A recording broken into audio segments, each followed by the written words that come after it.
সুপ্রিয় দর্শক, দেখতে পাচ্ছেন এগুলো হচ্ছে নতুন আয়ের মাছের পোনা। এগুলো মাছের পোনা যদি আপনারা সংগ্রহ করতে চান তাহলে অবশ্যই নগদ যোগাযোগ করুন। আমরা সারা বাংলাদেশে হোম ডেলিভারি দিয়ে থাকি এবং কি আমাদের হ্যাচারি থেকে এসে দেখে শুনে নিয়ে যেতে পারেন। এগুলো আয়ের মাছের পোনা পিস হিসাবে বিক্রি করা হয়। দেখতে পাচ্ছেন 2-2.5 ইঞ্চি সাইজ।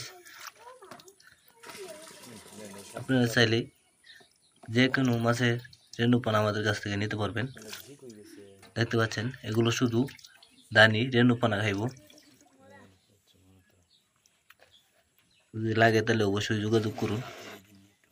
আপনারা এখনই অর্ডার করেন, আমরা এখনই দিতে পারবো। আর মাছের পোনা 2 থেকে 2.5 ইঞ্চি সাইজ। এগুলো পিস হিসাবে বিক্রি করা হচ্ছে। দেখেন কি সুন্দর। আমরা পুকুরে না, ট্যাঙ্কিতে রেখে দিয়েছি। ট্যাঙ্কিতে রেখে তো আমার খাওয়ানো হচ্ছে। যদি চান তাহলে অবশ্যই নগদ আমাদের কাছ থেকে নিতে পারবেন।